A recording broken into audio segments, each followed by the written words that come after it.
ఏం సండేరా బాబు, అసలు సండే ఎంత మంచిగా ఉంటుంది అనుకున్నాం కానీ ఇంత ఎంటర్టైన్మెంట్ మాత్రం అసలు అసలు అనిపించలేదు. మస్తు ఎంటర్టైన్మెంట్ సండే జరిగింది. 2 మ్యాచ్లు అసలు అసలు చెప్పడమే అసలు ఇది ఖతర్నాక్ ఎంజాయ్ అయింది. CSK versus SRH and RCB versus GT. So RCB మళ్ళీ సెకండ్ మ్యాచ్ గెలిచింది కంటిన్యూస్గా. సో ఆర్సీబీ మళ్ళీ విన్నింగ్ స్ట్రీక్లో వస్తుంది. అసలు నిన్న మ్యాచ్ మాత్రం అసలు ఎక్సలెంట్ ఉండే. ఎంత ఎక్సలెంట్ అంటే మీకు మంచి మంచి ఇంట్రెస్టింగ్ ఫ్యాక్ట్స్ చెప్తా.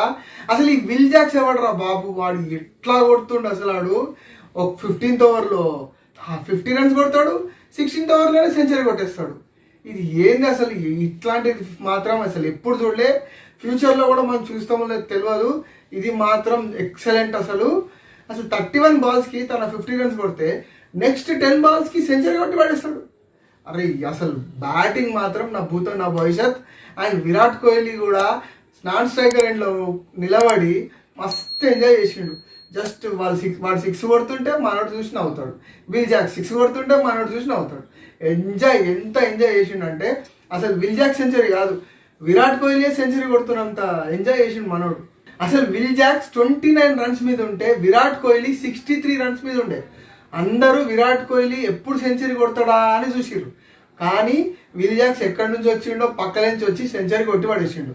విరాట్ కోహ్లీ తన నెక్స్ట్ 7 runs కొట్టేలోపు విల్ జాక్స్ తన నెక్స్ట్ 71 runs కొట్టి పడేసిండు. చాలా సూపర్. అసలు అది ఎంత ఎంటర్టైనింగ్ మ్యాచ్ అంటే అంత ఎంటర్టైనింగ్ మ్యాచ్ ఇది.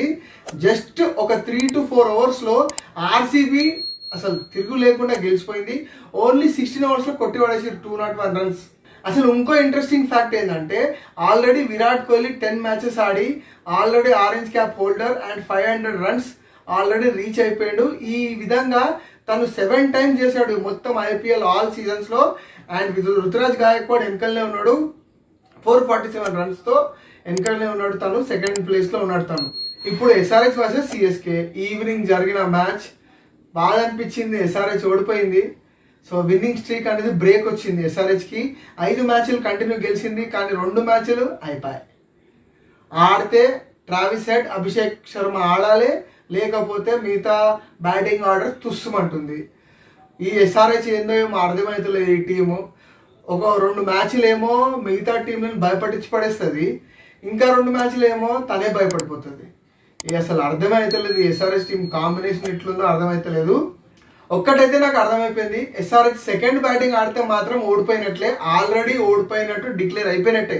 జస్ట్ ఫార్మాలిటీ కోసం మ్యాచ్ ఆడతారు, కంప్లీట్ చేస్తారు అంతే. ఇంకో విషయం, ఈ ఎస్ఆర్హెచ్ మ్యాచ్ ఓడిపోవడానికి ఇంకో కారణం ఉంది. దట్ ఈస్ డారెల్ మిషెల్ తను 5 catches పట్టిండు.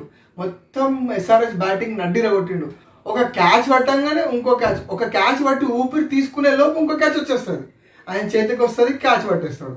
మన ఎస్ఆర్హెచ్ బ్యాటర్స్ కూడా ఎట్లా ఉన్నారంటే ఈ డారెల్ మిషెల్ని గ్రౌండ్ మొత్తంలో వెతికి మరి అతని దగ్గరనే బాల్ని కొడుతున్నారు, అతను క్యాచ్ పట్టేస్తున్నారు. ఇట్లుంది ఎస్ఆర్హెచ్ పని. సరే అయిపోయి సిఎస్కే అయితే ముందుకు పోతుంది, ఎస్ఆర్హెచ్ ఆల్రెడీ వెనక పడ్డది. Anyway all the best SRH future coming matches కోసం ఆల్ ది బెస్ట్ చెప్పుకుందాం. ఈ వీడియోలో ఎంతే ఫ్రెండ్స్, మరో మంచిలో మళ్ళీ కలుసుకుందాం. అప్పుడు థ్యాంక్ యూ, బై బాయ్.